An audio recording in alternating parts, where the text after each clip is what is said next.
তাহলে লাইলাতুন নিসফি মিন শাবান, 14ই শাবানের রাতে আল্লাহ তাআলা সব মানুষকে ক্ষমা করেন, 2 শ্রেণীর ব্যক্তি ছাড়া। এক মুশরিক, আর একটাকে বলবো সেটা হলো হিংসুক। সেটা কি? জোরে বলেন। তুমি সারা রাত নফল নামাজ পড়লে, সারা রাত তুমি ইবাদত করলে, অথচ জন্ম দেওয়া পিতার সঙ্গে কথা বললে না, তোমার গর্ভধারিণী মায়ের সঙ্গে দেখা করলে না, তোমার মাকে মা বলে ডাকলে না, তোমার মধ্যে হিংসা আছে। তুমি যতই কাঁদো না কেন, শবে বরাতের কোনো আমল কবুল। ভাই ভাই ঝগড়া করে মাঝখান থেকে 8 ফুট উঁচু পাঁচিল তুলে দিয়েছে, ওর বাড়িতে যাবে না, ওর বাড়ির কেউ এপারে আসবে না, ভাইয়ের সঙ্গে কোনো সম্পর্ক নাই, ভাইয়ের প্রতি হিংসা। তুমি শবে বরাতের রাতে কাঁদছো, তোমার কান্না কবুল হবে না। তোমার বোনের জমিটা তুমি দেবে না বলে বোনের সম্পত্তিটা দখল করে নিয়েছো, বোনের সঙ্গে ঝগড়া করে হিংসা মনের মধ্যে পুষে রেখেছো, তোমার জন্য শবে বরাতে রাতে কেঁদে লাভ হবে না। তোমার প্রতিবেশীর সঙ্গে ঝগড়া করে তার বিরুদ্ধে মিথ্যা মামলা করে দিয়েছো, তোমার মনের মধ্যে হিংসা আছে, তোমার জন্য শবে বরাতে কোনো লাভ হবে না। শাশুড়ির সঙ্গে ঝগড়া করে বৌমা শাশুড়িকে কষ্ট দেয়, ওই বৌমা শবে বরাতে রাতে কোনো লাভ হবে না। অথবা শাশুড়ি বৌমাকে নির্যাতন করে, জুলুম করে, সারাদিন গরুর মতো ছাগলের মতো বৌমার উপরে অত্যাচার করে, সংসারের কাজ করায়, হিংসায় হিংসায় জ্বলে পুড়ে ছাই হয়ে যাচ্ছে, এরকম হিংসুটে ব্যক্তি 14ই শাবানের রাতে কোনো ক্ষমা পাবে না। আগে মনটা সাফ করতে হবে, অন্তরটা বিশুদ্ধ করতে হবে।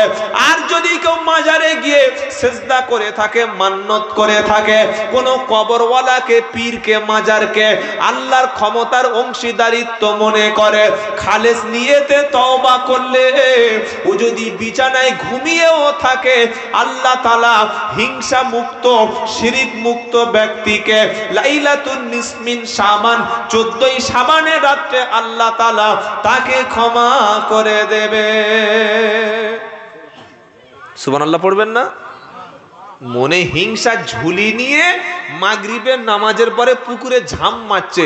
ইমাম সাহেব বলছে, ও ভাই তোমার পুকুরে বড় হাঁস নাকি? বলছে না হুজুর, আমার বউ গোসল করছে। বলে সন্ধ্যাবেলা কি করেছে? গোসল করছে। বললে না না না, মাগরিবের নামাজ পড়ে গোসল করতে হয়। বলে গোসল করলে? বললে মাগরিবের নামাজের পরে শবে বরাতের রাতে কেউ যদি গোসল করে কারোর সঙ্গে কথা না বলে, ওই অবস্থায় যদি 2 রাকাত নামাজ পড়ে, শরীর থেকে যত পানি ঝরেছে অতগুলি গুনাহ মাফ হয়ে যায়। জোরে বলুন। হ্যাঁ হ্যাঁ, বাঁশ ভেঙে দেবে। সুবহানাল্লাহ বলা বার করে দেবে। কে বলেছে কথাটা? কে বলেছে? কোন আলেম বলেছে কথাটা? কোন মাদ্রাসার যোগ্য আলেম এই কথাটা আপনার বলেছে যে তুমি গোসল করো?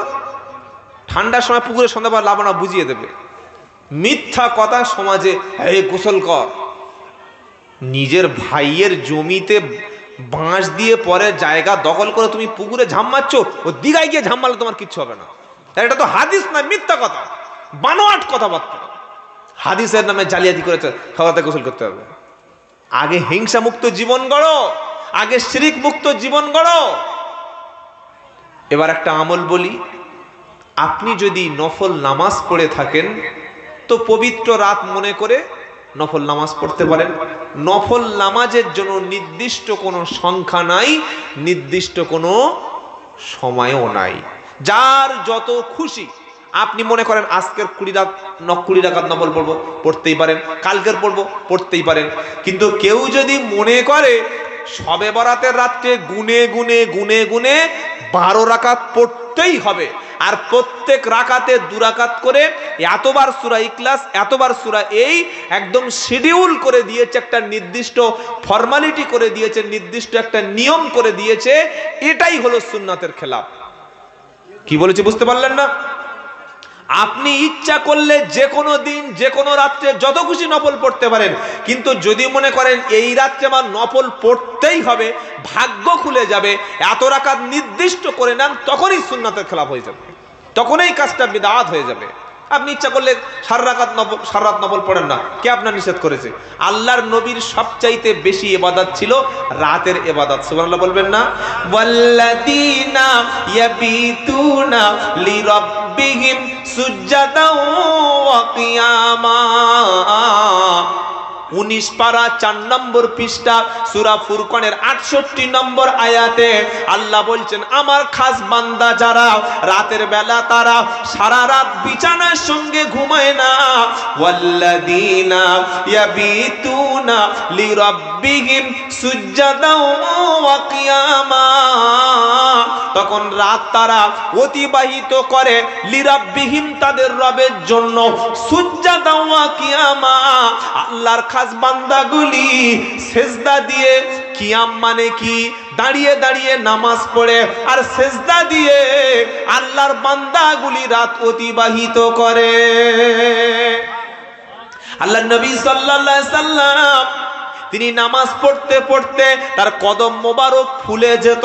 নবী যখন রাতের নফল নামাজ পড়তেন, যে রাত্রে আল্লাহর নবী আয়েশা সিদ্দিকার বাড়িতে থাকার পালা, নবীজি সেজদায় গিয়ে ঘন্টার পর ঘন্টা, মিনিটের পর মিনিট সেজদায় পড়ে আছেন।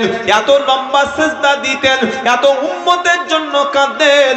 আম্মা জান আয়েশা সিদ্দিকা রাদিয়াল্লাহু তাআলা আনহা তিনি ভাবছেন নবীজি মনে হয় মারা গেছেন, এই রকম লম্বা সেজদা দিতে। সুবহানাল্লাহ বলবেন না? তো আপনি যদি মনে করেন নফল পড়বেন, কে আপনার নিষেধ করেছে? কিন্তু সবাই মিলে একসঙ্গে মসজিদে গিয়ে সারা রাত নফল, এটা সুন্নাহর খেলাফ। নফল নামাজের জায়গা কিন্তু নিজের ঘর। কি বললাম বুঝতে পারলেন না? ফরজ নামাজের জায়গা মসজিদে, নফল আর সুন্নাত নামাজ নিজের ঘরে, এটাই সবচাইতে বেশি সওয়াব। সমস্ত ওলামায়ে কেরামরা বলেছেন, বলুন সুবহানাল্লাহ। তাহলে আপনি নফল পড়ুন, অসুবিধা নাই, কিন্তু নির্দিষ্ট ফর্মালিটি করে নিয়েছেন এত রাকাত না পড়লে হবে না, সেই ক্ষেত্রে সুন্নাতের খেলাফ হয়ে যাবে। এবং অনেকে চায়ের দোকানে আলোচনাটা করে যে এখন মাদ্রাসার শিক্ষার আর কোনো প্রয়োজন নেই, কোনো দামও নেই। কেন? মাদ্রাসার শিক্ষা, মাদ্রাসার ব্যবস্থা, এগুলি রাখা মানে ওই ছেলেরা ভিক্ষা করে বেড়াবে, মাদ্রাসায় গিয়ে আলেম হবে, হাফেজ হবে, ওসব দরকার নেই বাবা। মাদ্রাসা ফাদ্রাসা বন্ধ করে ছেলের স্কুলে পাঠা। মাধ্যমিক পাশ করে ব্যাঙ্গালোরে, চেন্নাই, হায়দ্রাবাদে, মুম্বাই পাঠিয়ে দে, 2-4টে পয়সা ইনকাম করে বাপের হাতে দেবে, বাপের সংসারটা চলবে। আর তোর ছেলে মাওলানা করলে সংসার চলবে? ওদের ইমাম 4,000 টাকা দেবে, মাদ্রাসায় 5,000 টাকা দেবে, তার বেশি তো দেবে না। আর যদি বা ইমামতি করে, ওর দ্বারা আর কি বা কাজ হবে? ওই মসজিদে আল্লাহ আল্লাহ করে পড়ে থাকবে। এটা আমাদের মুসলমানদের কথা। 2 নম্বর হলো, মুসলমানদের মধ্যে কিছু লোক আছে যারা মাদ্রাসা বিরোধী, যারা মাদ্রাসা পছন্দ করেন না। হয়তো আপনাদের এলাকায় নাই, আপনাদের গ্রামের মানুষ সবাই মাদ্রাসার হিতাকাঙ্ক্ষী, শুভাকাঙ্ক্ষী, সবাই ভালোবাসেন। কিন্তু প্রচুর এলাকায় এমন মুসলমান আছে যারা মাদ্রাসার সঙ্গে দুশ্মনী করে। মনে রাখবেন, মাদ্রাসায় দুশ্মনী করা মানে কোরআনের সাথে দুশ্মনী করা। কোরআনের সাথে দুশ্মনী করা মানে রসুল করিম সাল্লাল্লাহু আলাইহি সাল্লামের সাথে দুশ্মনী করা। রসুলের সাথে দুশ্মনী করা মানে আল্লাহর সাথে দুশ্মনী করা। আর আল্লাহকে যারা দুশ্মন ভাবে, আখেরাতে তাদের জায়গা জান্নাতুল ফেরদাউসে হবে। তাই তো নাকি? জি কে বলল? কোথায় যার ঠিকানা হবে? হ্যাঁ, জাহান্নাম না জান্নাত? কোনটা? জাহান্নাম। তা আমরা মাদ্রাসার পক্ষে থাকবো না বিপক্ষে থাকবো? ইনশাআল্লাহ বলুন। যদি কোরআনকে ভালোবেসে থাকি, দ্বীনকে ভালোবেসে থাকি, ইসলামকে ভালোবেসে থাকি, আল্লাহ এবং রসুলকে যদি বিশ্বাস করে থাকি, তাহলে কোরআন এবং মাদ্রাসার সাথে আমাদের থাকতে হবে। আর যদি আল্লাহ এবং রসুলের বিরোধিতা করি, আমার মৃত্যুটা আবু জাহেল, আবু লাহাবের মতো হবে। আর যদি কোরআনের ভালোবাসি, দিন ইসলামকে ভালোবাসি, আমার মৃত্যুটা তাহলে সিদ্দিক আকবর, ফারুকে আজম, উসমান গনি, হজরতে আলী, হজরতে জুবায়ের, হজরতে আবু মুসা আশআরি, সাদ বিন আবি আক্কাস রাদিয়াল্লাহু আনহুম সাহাবাদের মতো আমার জান্নাতে মৃত্যু হবে। জোরে বলুন সুবহানাল্লাহ। তো আজকের আমি যে বিষয়ের উপরে কথা বলবো সেই বিষয়টা হলো আমাদের সমাজে মাদ্রাসা শিক্ষার প্রয়োজন আছে কি না। কি বললাম? মাদ্রাসা শিক্ষার প্রয়োজন আছে কি না, বিষয়টা আগে বলে নিলাম। তা না হলে ওই বক্তব্য হবে বলে কি বললে কিছু বুঝতে পারছি না, কার উপরে বলছে, চল চল বাড়ি চল, শুনে লাভ নাই। আপনি খালি আপনার ব্রেনটা ঠিক করে নিন যে আমরা যে বিষয়ে কথা শুনবো বিষয়টার নাম হলো মাদ্রাসা শিক্ষার প্রয়োজন আছে কি না। এটা হলো আজকের আমার বিষয়। এ বাচ্চা, বেলুন নিয়ে ফাটাচ্ছিস কেন বাবা? এদের কি বাপটা এখানে কেউ আছে না বাপ ছেড়ে দিয়ে চলে গেছে সেই চিড়িয়াখানার মতো?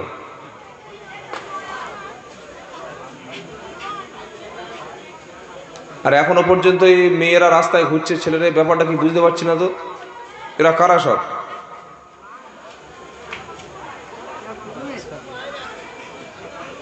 যত বেপর্দা বেহায়া নারী সব জলসায় চলে আসে, 364 দিন ঘরে থাকে, আর জলসার দিন সব পিঁপড়ের মতো একটা করে বাসায় বার হবে। আল্লাহ আমাদের হেফাজত করুক, সকলে জোরে বলুন আল্লাহুম্মা আমিন। তাহলে আমি বক্তব্য বলে নিলাম মাদ্রাসা শিক্ষার প্রয়োজন আছে কিনা। এবার শুনুন, পৃথিবীতে কোরআন নামক একটা কিতাব আছে, জানেন বাবা? আছে আছে। এই কোরআন নামক শ্রেষ্ঠ কিতাবটা আল্লাহ তাআলা তার প্রিয় হাবিবের উপরে 1 দিন 2 দিন 3 দিন 4 দিন 5 দিন না, 22 বছর প্রায় 6 মাস 23 দিন, মানে 23 বছর ধরে এই কোরআনটা অল্প অল্প অল্প অল্প করে মুহাম্মদ মুস্তাফা সাল্লাল্লাহু আলাইহি সাল্লামের উপরে নাজিল করেছেন। বলুন সুবহানাল্লাহ। নাজিল করে তিনি বলেছেন যে হে নবী, কোরআন তো আমি পাঠিয়েছি, আর এই কোরআনকে হেফাজত, সংরক্ষণ, মাহফুজ করা, এটাকে আমি হেফাজত করার দায়িত্ব স্বয়ং আমি আল্লাহ নিয়ে নিয়েছি। সুবহানাল্লাহ বলেন। এই জন্য পৃথিবীর যত বড় দুশ্মন হোক, যত বড় শত্রু হোক, মাদ্রাসার সঙ্গে, কোরআনের সঙ্গে, দ্বীনের সঙ্গে, ইসলামের সঙ্গে দুশ্মনী করে আজও পর্যন্ত কেউ বেঁচে নাই, আর ভবিষ্যতে থাকবে না। কারণ যারাই কোরআনের সঙ্গে দুশ্মনী করতে আসবে তারাই শেষ হয়ে যাবে। আল্লাহ পাকের ওয়াদা, আল্লাহ কোরআনকে তিনি কিয়ামত পর্যন্ত মাহফুজ রাখবেন, সংরক্ষণ করবেন। বলুন সুবহানাল্লাহ। বলে হুজুর এটা আপনি গল্প বলছেন নাকি হাদিস কোরআনের কথা আছে? পারা নাম্বার 14, পৃষ্ঠা নাম্বার 1, লাইন নাম্বার 6, আয়াত নাম্বার 9, সূরার নাম সূরা আল হিজর। আল্লাহ পাক বলছেন, ইন্না নাহনু নাযালনা যিকরা ওয়া ইন্না লাহু লাহাফিজুন।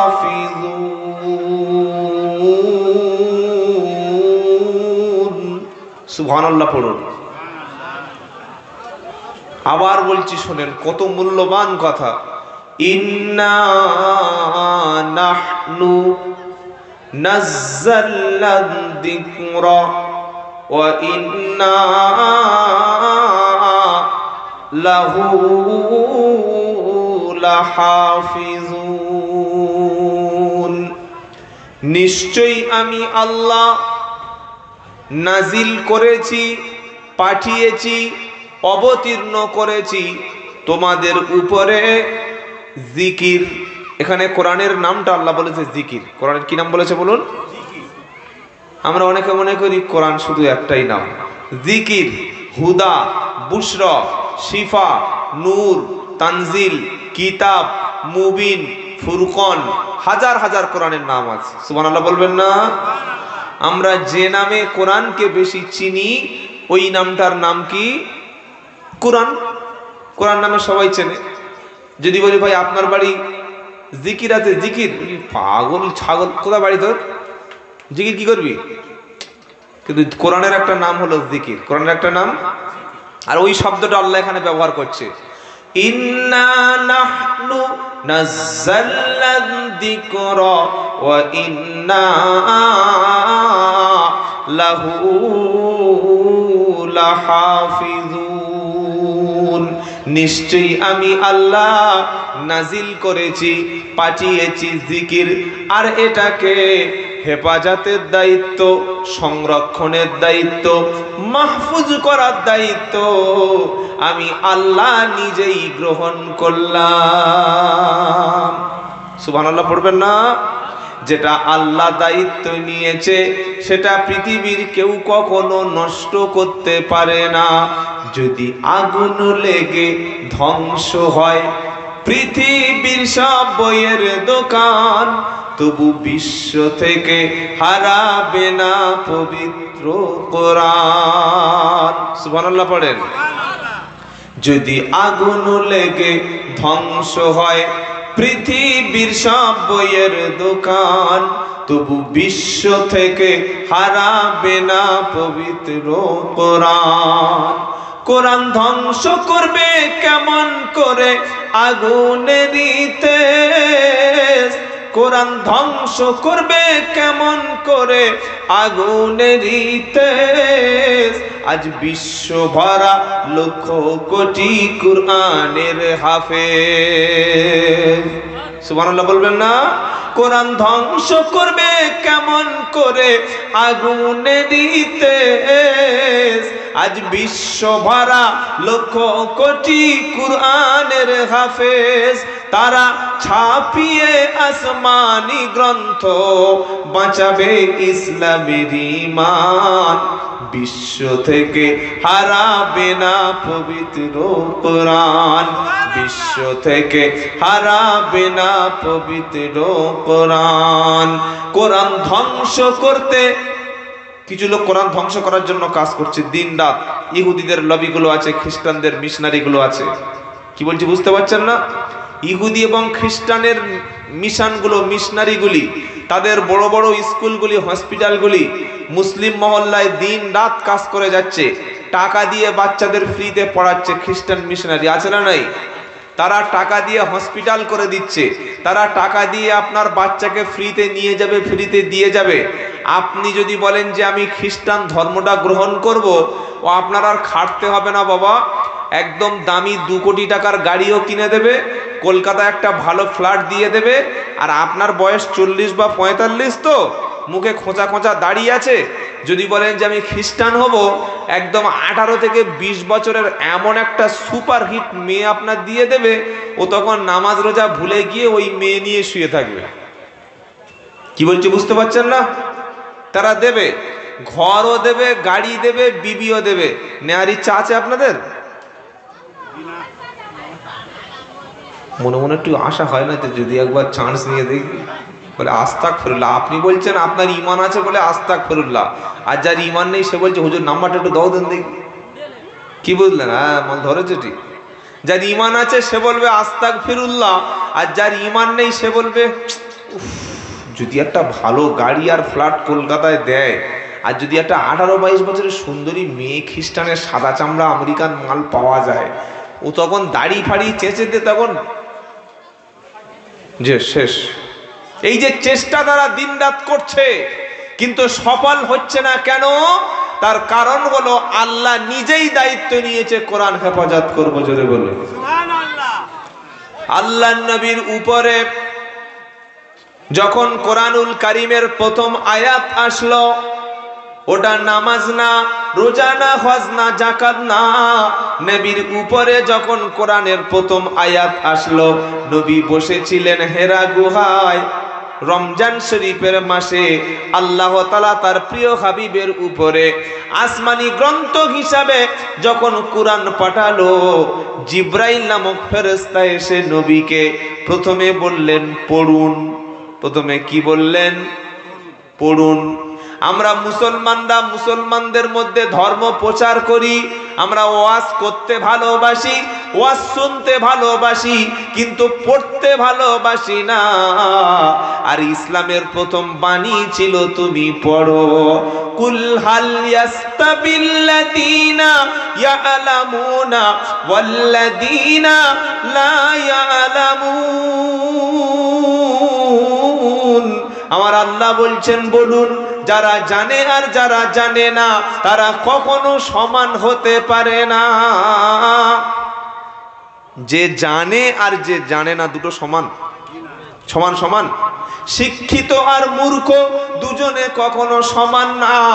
আলেম আর জাহিল তারা দুজনে কখনো এক না। শিক্ষিত আর অশিক্ষিত দুজনে কখনো এক না।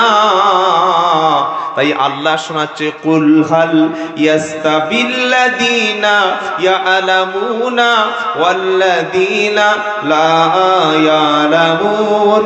নবী আপনি বলুন, যারা জানে এবং জানে না তারা কখনো সমান হতে পারে না।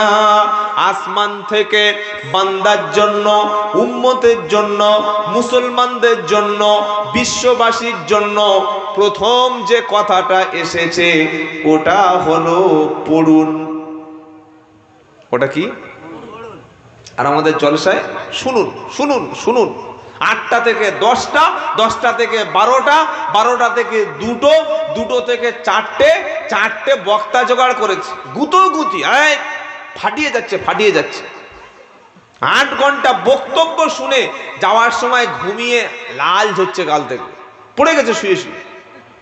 একদিনও মুসলমান কোরআন খোলে না, একদিন মুসলমান বই খোলে না, একদিনও মুসলমান একটা কিতাব পড়ে না। আপনি আপনার বাড়িতে গিয়ে দেখুন, 5 কেজি চালের হাঁড়ি, 10 কেজি গোশের হাঁড়ি, 12 কেজি মাংসের হাঁড়ি, মাছের হাঁড়ি, ডিনার সেট, শরবত সেট, প্লেট, কি নেবেন পুরো শোকেস পুরো ভরে গেছে। যদি বলি একটা কিতাব আছে, একটা কোরআনের অনুবাদ আছে, নবীর একটা জীবনী আছে, মুসলমানদের একটা ইতিহাস আছে, ইসলামের একটা ইতিহাস আছে, বলবে না না আমাদের বাড়ি পড়াশোনা কেউ জানে না, কিন্তু খাবার সময় মাল সব রেডি হয়ে বসে আছে। যদি একটা গরু জবাই হয়, গরুর গোশের কেজি আপনাদের এখানে কত করে? গরুর গোশ 300 টাকা। যদি বলে 180 টাকা, ওই গরুটা যদি 2 কুইন্টাল হয়, জার্সি গরু জবাই করলে 300 মান যদি 200 টাকা বলে, কতক্ষণ থাকবে গরুটা গোশটা? আমার ভাই বলছে 1 ঘন্টা। আপনারা কি বলছেন? দেখেছেন দেখেছেন কি অবস্থা হবে? 1 ঘন্টা উড়ে যাবে, খেয়ে খেয়ে মুসলমান শেষ। অথচ আল্লাহ বলছেন পড়ুন। 3বার নবীজিকে জিব্রাইল বললেন পড়ুন। যখন জিব্রাইল নবীকে বললেন পড়ুন, তখন আমার নবী একটাই কথা বললেন। কি? হাদিস বুখারী শরীফের আম্মাজান আয়েশার বর্ণনা, মা আনা বিকারিন, আমি নবী পড়তে পারি না, আমি লেখাপড়া জানি না। আল্লাহ আমাকে কোনো স্কুলে, কোন কলেজে, কোন ইউনিভার্সিটি, কোন মাদ্রাসা, কোন মক্তবে আল্লাহ তো পড়াশোনা নবীকে শেখায় নাই, আমি পড়তে জানি না। যখন নবীজি 3বার বললেন জানি না, এবার জিব্রাইল নবীজিকে বুকের সঙ্গে আলিঙ্গন করে নিলেন। এই বক্তব্যটা শুনে তার পরের দিন একটা কলেজের ছেলে মুসলিম বলছে, আব্বারকে জিজ্ঞেস করছো, আব্বা বললে কি? বলে আমাদের নবী লেখাপড়া জানতো না। বলে না রে বাবা জানতো না। আমাদের নবী জানতো না? বলে না বলছি তো। তাহলে আমাদের নবী কি করে সবচাইতে বড় নবী হলো? সবচাইতে জ্ঞানী কি করে হলো? সবচাইতে শিক্ষিত কি করে হলো? সবার মাস্টার কি করে হলো? সবার গুরু কি করে হলো? যে লোকটা ইমাম হবে মূর্খ না শিক্ষিত? কোনটা? যিনি স্কুলের হেডমাস্টার হবেন মূর্খ ব্যক্তি হবেন না একজন ভালো শিক্ষিত ব্যক্তি হবেন? ভালো শিক্ষিত হবেন। যিনি কলেজের একজন প্রিন্সিপাল হবেন তিনি নিশ্চয়ই তো একজন শিক্ষিত ব্যক্তি হবেন। যিনি ইউনিভার্সিটি, বিশ্ববিদ্যালয়ের ভিসি, ভাইস চ্যান্সেলর যিনি হবেন নিশ্চয়ই একজন এডুকেটেড ব্যক্তি হবেন। হবেন কি হবেন না? তাহলে যারা পৃথিবীর সমস্ত মুসলমানরা আমার নবী শ্রেষ্ঠ নবী, আমার নবী বিশ্ব নবী, তোমার নবী জগৎগুরু, তো নবীর ডিগ্রিটা কি আছে? এটা একটা কলেজের ছেলে, হাই স্কুলের ছেলে, আপনার মাধ্যমিক পাশ করা ছেলে আপনার চোখে আঙ্গুল দিয়ে সকালবেলা প্রশ্ন করতে পারে না যে তুমি এতদিন বলে এসছো আল্লাহর নবী সবচাইতে জ্ঞানী, সবচাইতে শিক্ষিত, সবচাইতে পণ্ডিত, নবীর ডিগ্রিটা বলো। বলতে পারে কি পারে না? পারে কি পারে না? কথা বুঝতে পারছেন না? তাহলে আপনি কি উত্তর দেবেন? না বাবা নবী লেখাপড়া জানতো না, ওসব বলতে নাই। ও তো প্রশ্নই মনে মনে করবে, যে নবী লেখাপড়া জানতো না তার মানবো কেন? যে মুহাম্মদ সাল্লামের কোনো ডিগ্রি ছিল না, জাগতিক ডিগ্রি, স্কুল থেকে, কলেজ থেকে, ইউনিভার্সিটি থেকে, মাদ্রাসা থেকে, মক্তব থেকে, মিশন থেকে কোনো ডিগ্রি যার দুনিয়া ছিল না, তো সেই নবীকে আমি কেন মানতে যাব? এটা প্রশ্ন করতে পারে কি পারে না? ওই প্রশ্নটা যদি একটা শিক্ষিত ছেলে উত্তর না পায়, আজকের জলসায় শিক্ষিত ছেলেরা কেউ বসে না। জলসায় কলেজের ছেলে, হাই স্কুলের ছেলে, যারা ইউনিভার্সিটিতে পড়ে, এরকম কোনো ছেলে জলসাই আসে না, কারণ তাদের উত্তরটা আমরা দিতেই পারছি না। আমরা সেই আগেকার পুরাতন কথা শুনিয়ে দিয়েছি, বাবা উমুক আব্দুল কাদের জিলানী কবরে গেছে আর ফেরেশতারা সালাম দেয়নি, কবরে এসে বলছে মার রব্বুকা, আব্দুল কাদের এবার ফেরেশতার হাতটা ধরেছে। তুমি মুসলমান? বড় পীর বলছে তুমি মুসলমান? মুনকার নকির বলছে বাবা কেন আমার হাত ধরলে? বড় পীর বললে মুসলমান যদি হও তাহলে আগে সালাম দাও, তুমি সালাম দিলে না। তো ফেরেশতা তো পুরো বোকা বেনে গেছে, সালা কোথায় যাবো এখন? এখন আল্লাহর সঙ্গে যোগাযোগ করেছে, আল্লাহ ধরা পড়ে গেছে। আল্লাহ বলছে কে ওটা? বললে বড় পীর। ফেরেশতারা বড় পীর চেনে? এই ছাবলামি কতদিন চলবে? ফেরেশতারা বড় পীর চিনতে পেরেছে কবরে। তো বলছে আমার হাত ধরে আছে, আল্লাহ কি করব? বক্তব্য হচ্ছে 2025 সালে দাঁড়িয়ে বিশ্ব যখন চাঁদে যাচ্ছে, চাঁদের জায়গা কিনছে, মঙ্গল গ্রহে যাচ্ছে, মানুষ সূর্যে যাওয়ার চেষ্টা করছে, মানুষ রকেট বানাচ্ছে, রকেট লঞ্চার বানাচ্ছে, ড্রোন বানাচ্ছে, মানুষ একটা দেশ থেকে আরেকটা দেশে 10,000 কিলোমিটার দূর থেকে যখন রকেট দিয়ে টার্গেট বানিয়ে পৃথিবীকে তছনছ করে দেওয়ার চেষ্টা করছে। আর 2025 সালে এই 5G যুগে, এই জেনারেশন জেড জেনারেশনের যুগে, মোবাইলের যুগে, ইন্টারনেটের যুগে, সোশ্যাল মিডিয়ার যুগে একটা ভুয়ো মিথ্যে বাঁজা গাঁজাখুরি গল্প জলসা বক্তব্য হচ্ছে। এই শিক্ষিত লোক শুনবে বসে বসে, তার কেন খেয়ে কাজ নাই? তার কি দরকার পড়েছে? বড় পীরের হাত ধরেছে ফেরেশতা, বড় পীর ফেরেশতার হাত ধরে বলছে তুমি মুসলমান। মুনকার নকিরের হাত ধরেছে, ফেরেশতা বলছে আমার ছেড়ে দাও, আমি একটু। ফেরেশতা ছেড়ে দিয়েছে বড় পীর, আল্লাহর কাছে গেছে, কি বলছে আল্লাহ এমন একটা লোকের কাছে ধরা পড়েছি যে যিনি আর কিছু বলতেই পারছে না, আমি কিছু উত্তর দিতে পারছি না। বলে তোমরা কি করেছো? বললে আমরা তো সালাম দিতে ভুলে গেছি। বলে যাও যাও ক্ষমা চাও। ফেরেশতা এসে বলছে বড় পীর ক্ষমা করে দাও। বড় পীর আব্দুল কাদের জিলানী বললে ক্ষমা করে দিতে পারি, তবে বাবা একটা শর্ত আছে। বললে কি শর্ত? বললে বাবা, আচ্ছা বাবা বলে টান দেওয়ার কোনো মানে আছে? এটা তো বাংলা ভাষা। বাবা বলে বাবা আমার যত ভক্ত আসবে সব ভক্তদের কবরের আযাব হবে না, আর তোমরা ফেরেশতারা আমার কাছে কথা দাও আমার ভক্তদের সওয়াল জাব করবে না। নারায়ে তাকবীর। কিছু বুঝতে পেরেছেন বাঁশটা কোথায় দিল?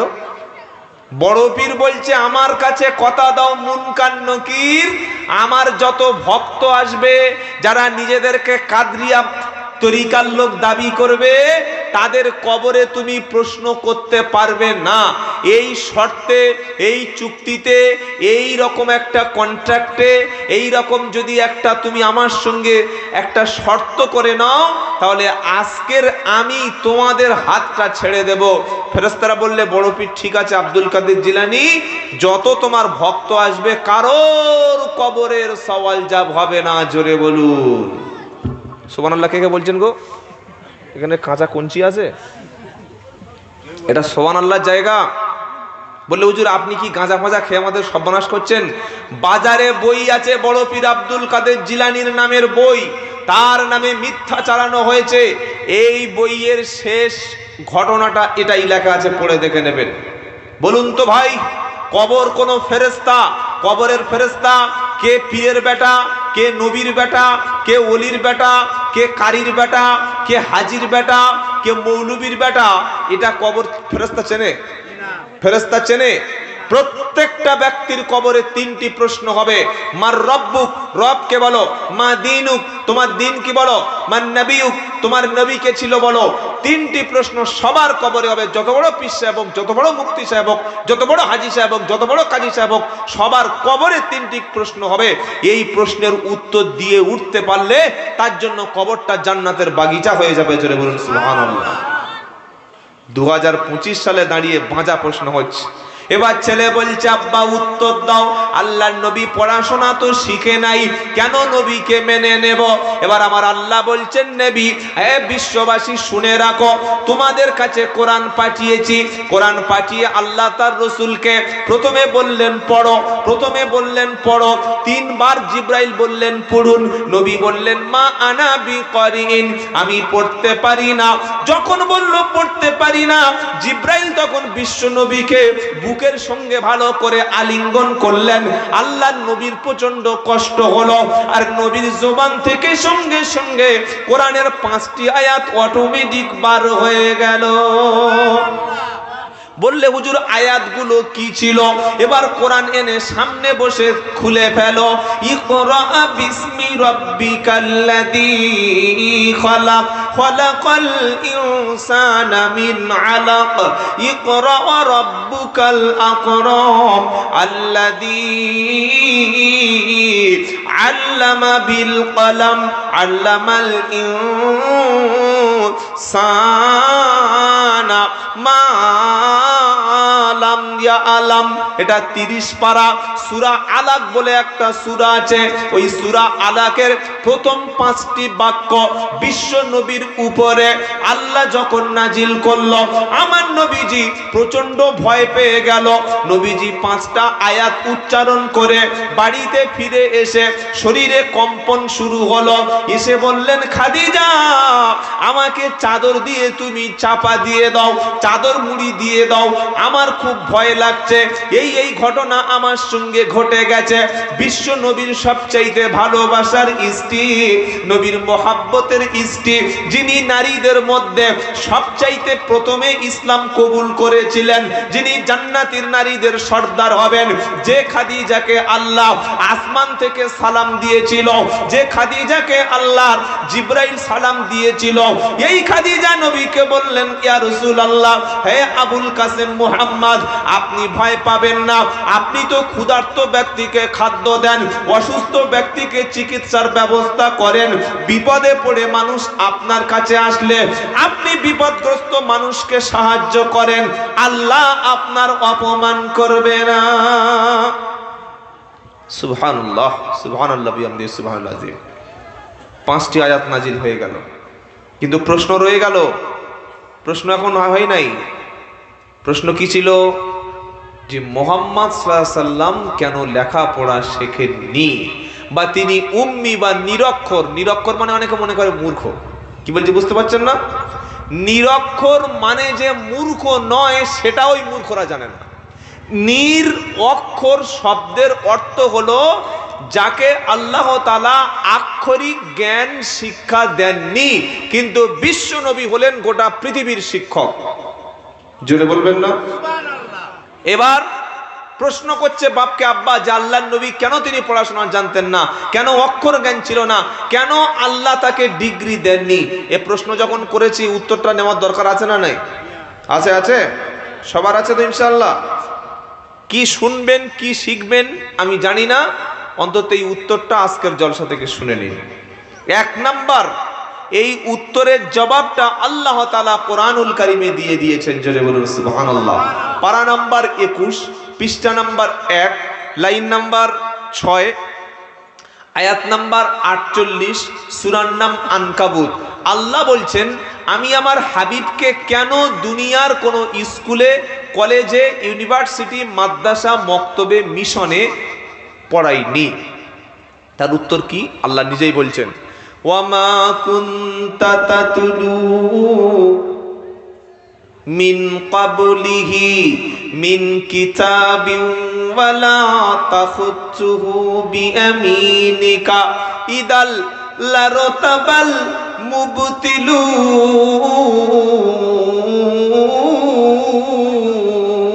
মুবতিলুন। সুবহানাল্লাহ পড়েন। ওমা কুনতা তাতলু মিন ক্বাবলিহি, হে আমার প্রিয় নবী, এই আসমানি কিতাব আমি আগে বলেছি কোরআনের বিভিন্ন নাম আছে। একটা নাম শুনিয়েছি জিকির, আর একটা নাম আমরা জানি কোরআন, আর একটা নাম হলো কিতাব। এখানে কোরআনের নাম এসছে কিতাব। ওয়ামা কুনতা তাতলু মিন ক্বাবলিহি মিন কিতাবিউ ওয়ালা তাখুতুহু বিয়ামিনিকা ইদাল্লারতাবাল মুবতিলুন।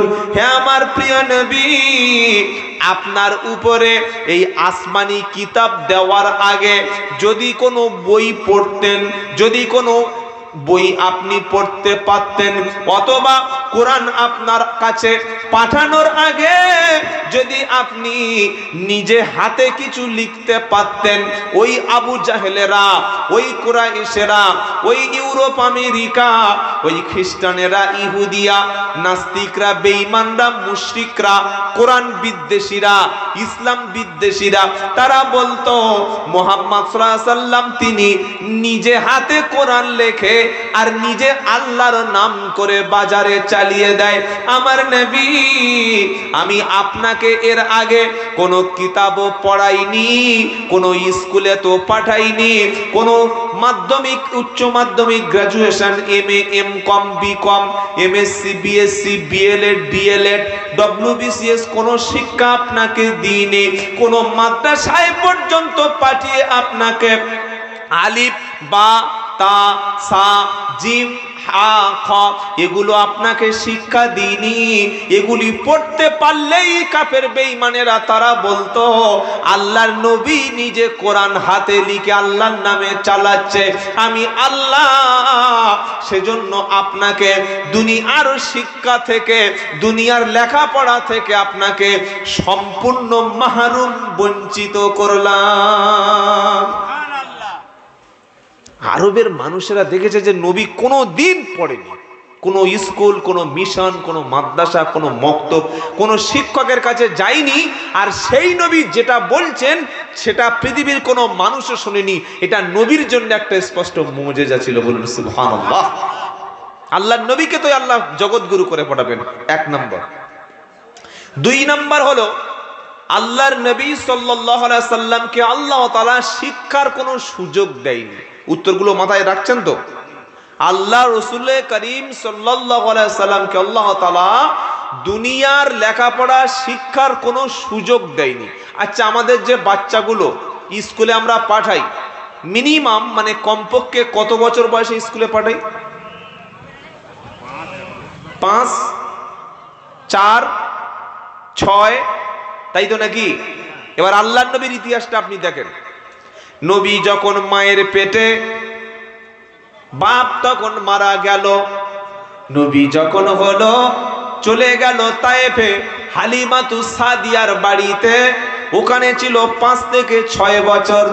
যখন হালিমাতুস সাদিয়া বিশ্ব নবীকে মক্কায় ফিরত দিতে আসলো, আসার পরেই নবীজির আম্মা মারা গেল।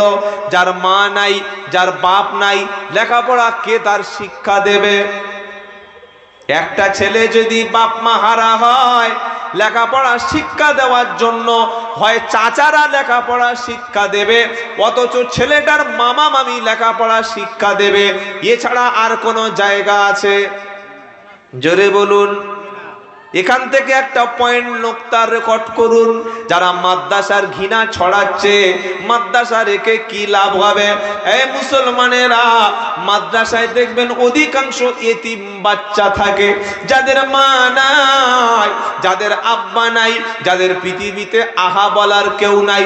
মাদ্রাসা কমিটিরা, গ্রামের মানুষেরা, ওস্তাদে ওলামায়ে কেরামরা এই রকম এতিম বাচ্চাকে দুমুঠো ভাত দিচ্ছে, বছরে 2 কাপ কাপড় দিচ্ছে, থাকার ব্যবস্থা করে দিচ্ছে, শীতের একটা পোশাক দিচ্ছে, বাচ্চাটাকে নামাজ শিক্ষা দিচ্ছে, আদব কায়দা শিক্ষা দিচ্ছে, জেনার হাত থেকে বাঁচাচ্ছে। মাদ্রাসার বাথরুমে গিয়ে দেখে আসুন, কোন ছাত্রের পকেটে একটা বিড়ি সিগারেট পাবেন না, মদ পাবেন না, জেনার কোনো সরঞ্জাম পাবেন না। এবার যে কোনো কলেজের বাথরুমে গিয়ে দেখেন, সিগারেট পাবেন, বিড়ি পাবেন, গাঁজা পাবেন, মদ পাবেন, আর অনেক কিছু পাবেন।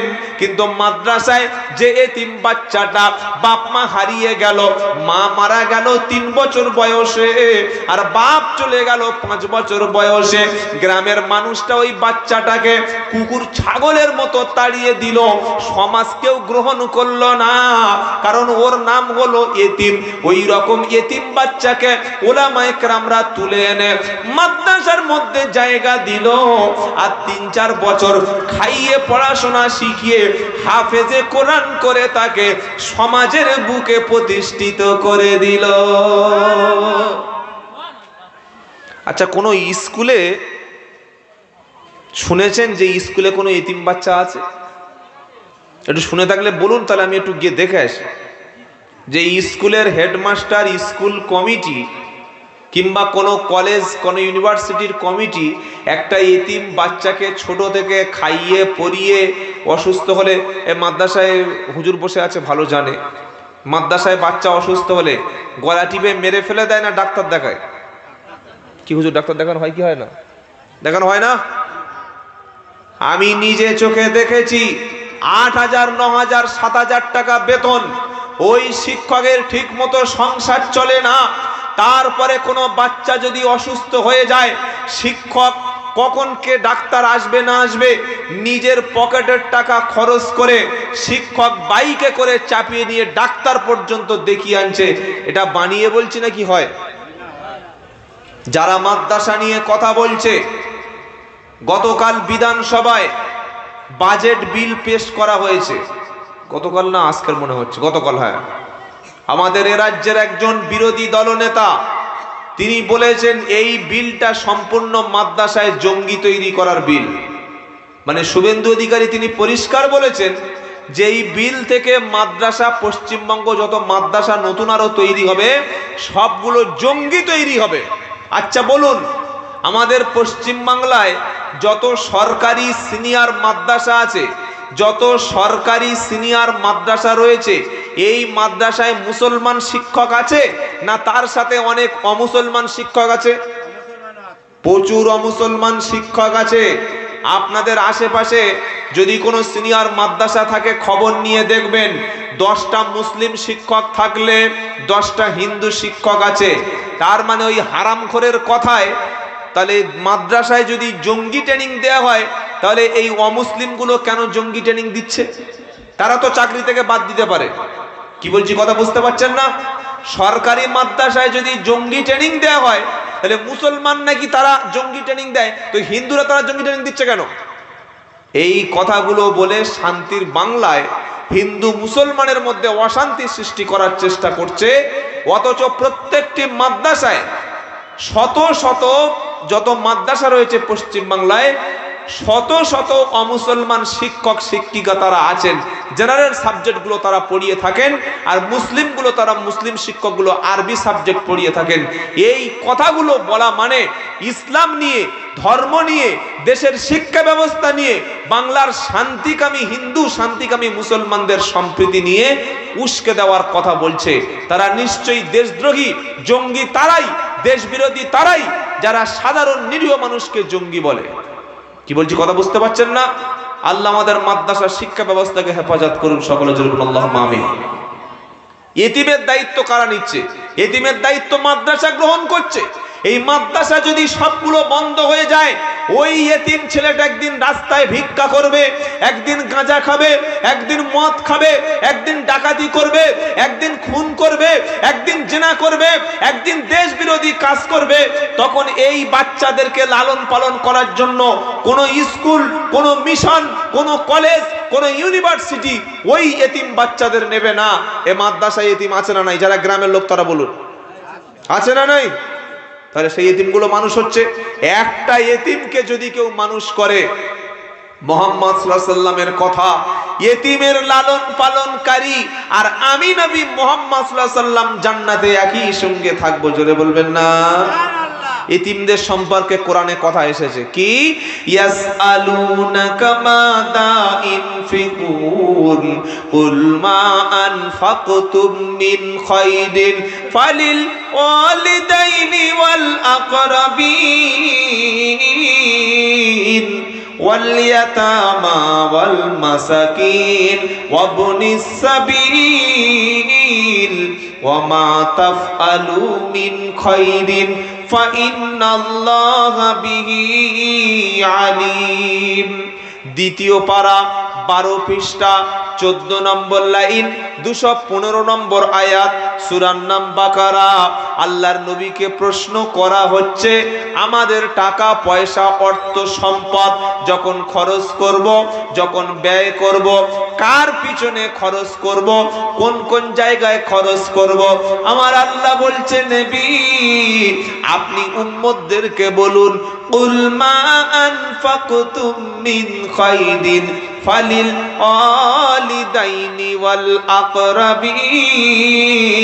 হে আমার প্রিয় নবী, আপনি যখন ব্যয় করবেন, আপনি যখন খরচ করবেন, আপনার উম্মত যখন ব্যয় করবে, তাদের অর্থ সম্পদটা প্রথমে খরচ হবে আব্বা আম্মার পিছনে। সুবহানাল্লাহ পড়েন। 2 নম্বর হলো ওয়াল আকরাবিন, আত্মীয় স্বজন যারা আছে, নিকট আত্মীয় যারা আছে, আত্মীয় স্বজনদের পিছনে ব্যয় করবে।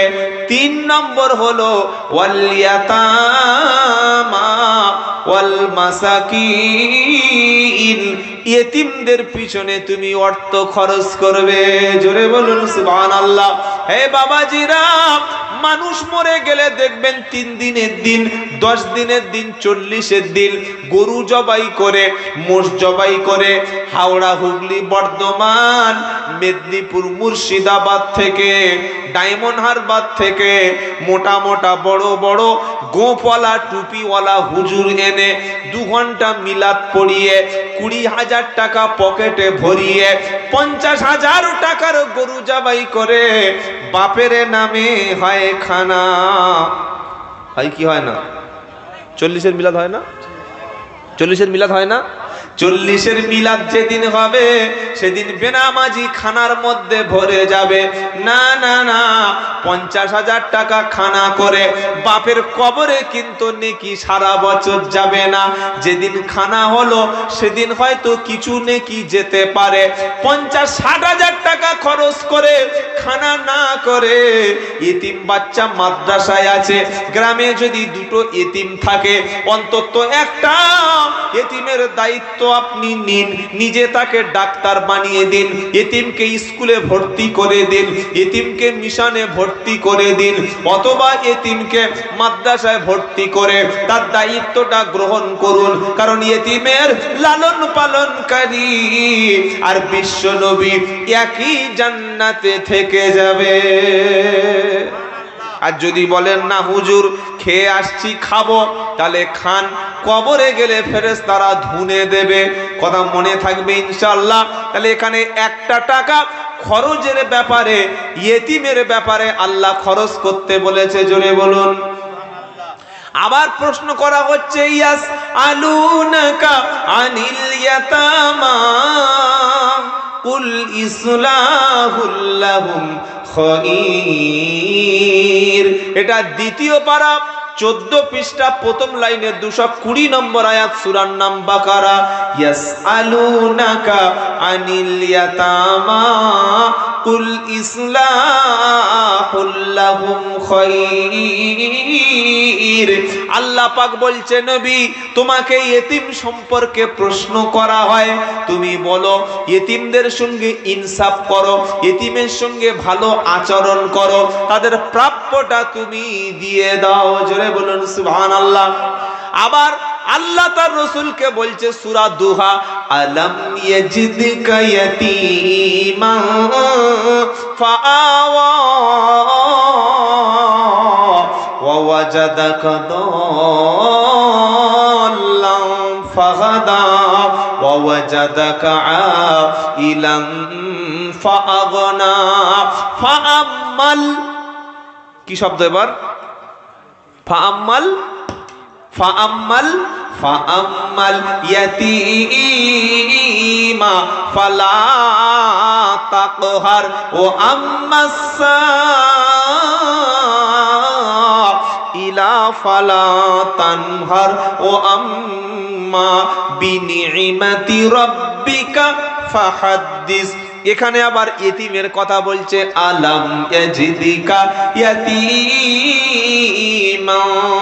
ফাআওয়া। আল্লাহ বলছেন নবী আমি কি আপনাকে ইতিম হিসাবে পাই নাই? সুবহানাল্লাহ বলবেন না? আপনি তো ছিলেন ইতিম, ইতিম হিসাবে পেয়েছি। আর ইতিমের দুঃখ যন্ত্রণা কষ্টটা আমি আল্লাহ মুছিয়ে দিয়েছি। এবার সূরা মাউন পড়ুন, ওখানেও আছে ইতিম। আরাআইতাল্লাযী ইউকাদ্দিবু বিদ্দীন ফাযালিকাল্লাযী হ্যাঁ বলেন ইয়াদুউল ফকির, তাই তো নাকি? ইয়াদুউল ইয়াতীম ওয়ালা ইয়াহুদ্দু আলা তুআমিল মিসকিন ফাওয়াইলুল লিল মুসাল্লিন। ওয়ালা ইয়াহুদ্দু আলা তুআমিল মিসকিন, তার আগে আল্লাহ বলছেন ফাযালিকাল্লাযী ইয়াদুউল ইয়াতীম। যারা ইতিমকে গলা ধাক্কা মারতে মারতে বার করে দেয় তাদের কথা আল্লাহ টেনে এনেছে, ওদের জন্যই জাহান্নাম। যারা ইতিমকে দেখে না, ইতিমকে ভালোবাসে না, ইতিম বাড়িতে গেলে সহ্য করে না, ইতিমখানায় টাকা তো দেয় না, বরং ইতিম দেখলে গলা ধাক্কা দেয়। কি ভাই, যদি 3 ছেলের মা, 2 ছেলের মা, 1 ছেলের মা কম বয়সে তার স্বামীটা মারা যায়, মেজো ভাইয়ের স্বামী, মেজো ভাই মারা গেছে, মেজো ভাবি 2টো বাচ্চা নিয়ে, মেজো ভাবি একটা বাচ্চা নিয়ে বাপের বাড়িতে তো কেউ নাই, শ্বশুর বাড়ি, স্বামী মারা যাওয়ার পরে কোনো মেয়ে থাকতে পারবে? থাকতে পারবে? দেওরেরা, ভাসুরেরা, শ্বশুরেরা, সমাজের লোক ওই বিধবা মা এতিম বাচ্চা সহ গলা ধাক্কা দিয়ে মারতে মারতে বাড়ি থেকে বার করে দেবে।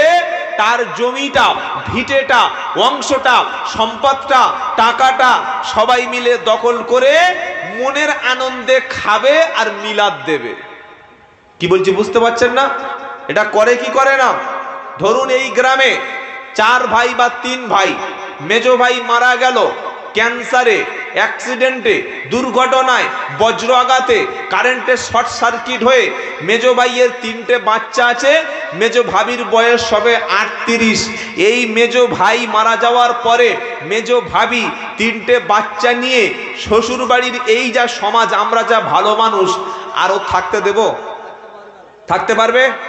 হয় সে কলকাতায় ভিক্ষা করে খাবে, বাচ্চাগুলোকে 3টে হোটেলে দিয়ে দেবে, নিজে শরীর বিক্রি করবে, নিজে বেশ্যাবৃত্তি করে খেতে হবে, এই সমাজ তাকে জায়গা দেবে না।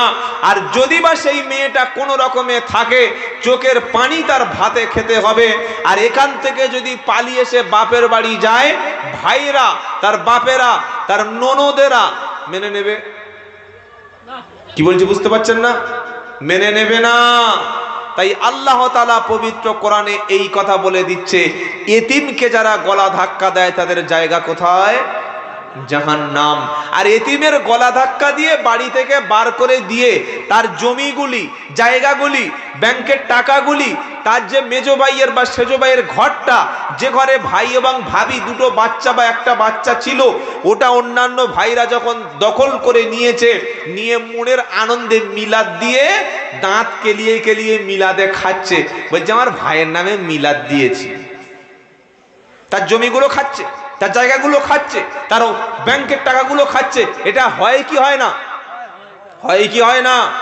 এবার এদের সম্পর্কে আল্লাহ কি বলছেন শুনেন, ইন্নাল্লাযীনা ইয়াকুলুনা আমওয়ালাল ইয়াতামা যুলমান ইন্নামা ইয়াকুলুনা ফি বুতুনিহিম নারা ওয়া সায়াসলাউনা সাঈরা। 4 নম্বর পারা 14 নম্বর লাইন 10 নম্বর আয়াত সূরার নাম নিসা।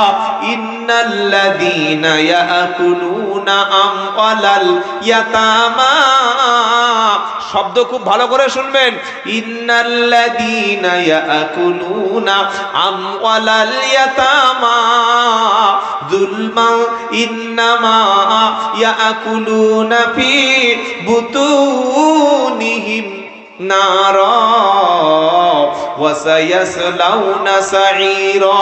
ইন্নাল্লাযীনা, নিশ্চয়ই যারা, ইয়াকুলুনা আমওয়ালাল ইয়াতামা, ইতিমের সম্পত্তিটা জুলুম করে জবরদস্তি করে তেড়ে দিয়ে যারা ইতিমের মাল খায়, আল্লাহ বলছে ইয়াকুলুনা ফি বুতুনিহিম নারা, তারা ইতিমের সম্পত্তি খায় না, বরং জাহান্নামের আগুন তাদের পেটে খায়। তারা কি খায়? জোরে বলুন, ইয়াকুলুনা ফি বুতুনিহিম নারা, তারা জাহান্নামের আগুন খাচ্ছে, ঠিকানা হলো জাহান্নাম। আর একটা সত্য কথা শুনুন, মাদ্রাসায় বাচ্চা আছে না নাই? ইতিম আছে, দুস্থ আছে, গরিবের বাচ্চা আছে। আবার পশ্চিম বাংলায় অনেক এমন হারামখোর চাঁদা তুলে খায় মাদ্রাসার নাম করে, একটাও ইতিম বাচ্চা সেখানে নাই। নাম নাম্বার ধরে ধরে ধরে ধরে আপনাদের বলে দিয়ে যেতে পারি, কিন্তু বলবো না। পার্সোনাল জিজ্ঞাসা করবেন, নাম দিয়ে দেবো, বলে দেব। আপনাদের ফলতা এলাকায় আসে কি জানি না, আমার বাড়ি তো চাম্পাহাটি বারুইপুর। প্রতি সপ্তাহে 4টে 5টা 6টা করে গাড়ি আসে। গাড়ির উপরে দেখবেন মাইক বাঁধা, আর জীবনে পেশাব করে পানি নেয় না, নামাজও পড়ে না, মাথায় কোন রকম একটা টুপি দিয়েছে। 500 টাকা মাদ্রাসায় দিন, 1 কেজি চাল দিন, এতিমেরা খাবে। আমি আমার ছেলেদের ক্লাবে বলে রেখেছি, আমার ক্লাব খুব স্ট্রং, আমার ক্লাবে ছেলেদের বলে রেখেছি, এরকম ভণ্ডামি করে যারাই আসবে, মাইক আর গাড়িটা খুলে নিয়ে ক্লাবে বেঁধে রাখবি।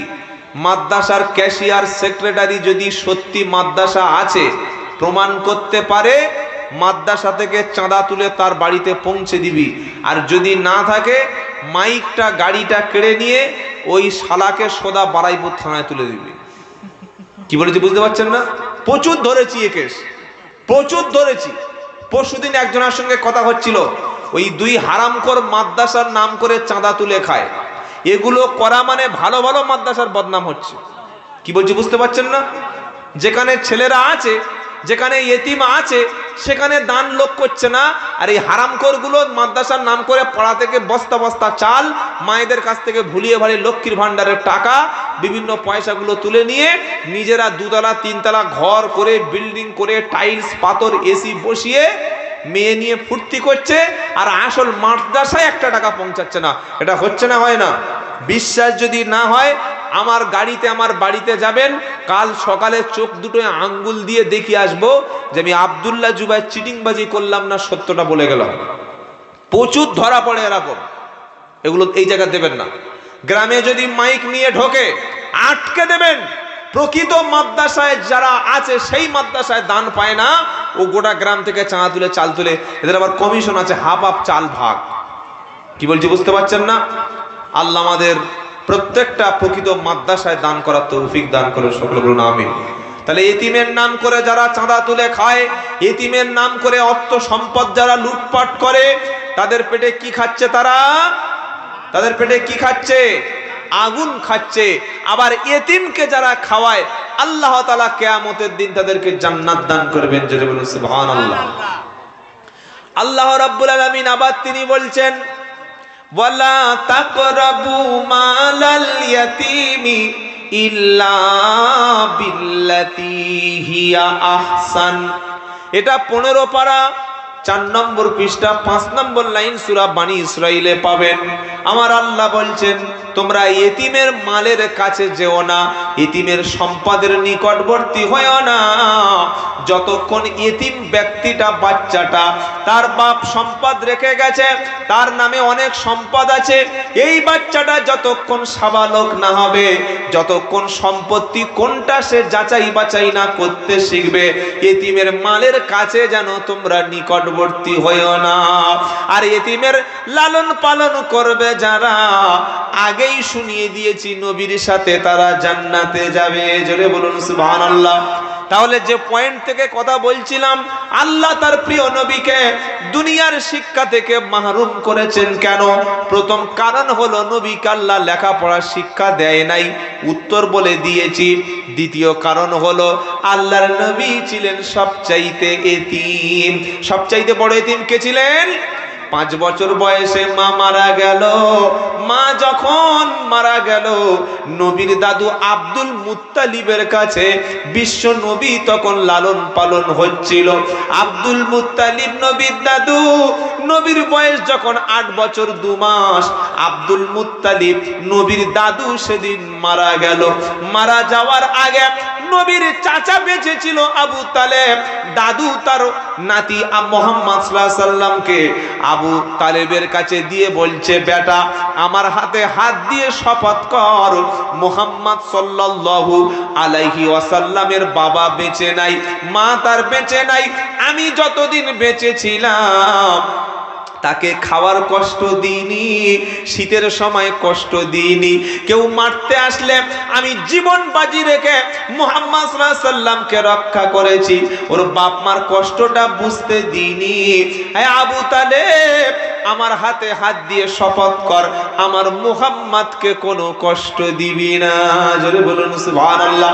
আবু তালেব বললেন, আব্বা জান, আপনার ইন্তেকালের পরে যতদিন পর্যন্ত আমি বেঁচে থাকবো, আমার ছেলে হযরত আলীকে যতটা না ভালোবাসি, তার চাইতে বিশ্ব নবী অর্থাৎ মুহাম্মদ মুস্তাফা সাল্লাল্লাহু আলাইহি সাল্লামকে ভালোবাসবো।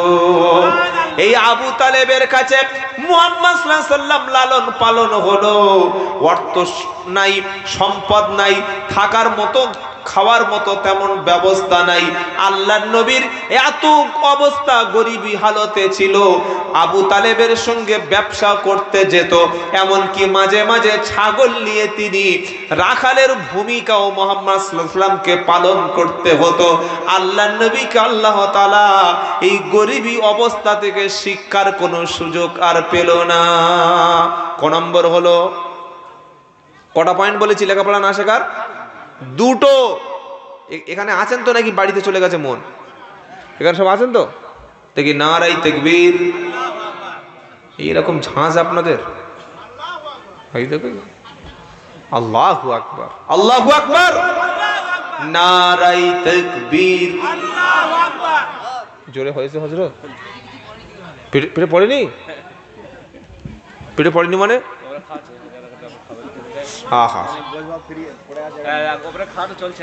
না না, ও বলবেন না, বলে সব পালাবে।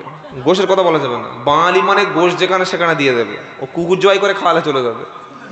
এই হাসছে, কুকুর জবাই করে খাওয়া জানেন না? কলকাতার হোটেলে ধরা পড়েছে গত 3 বছর আগে। হোটেলের সামনে লেখা ছিল বিশাল সাইনবোর্ড দিয়ে, বিশাল বিখ্যাত রেস্টুরেন্ট।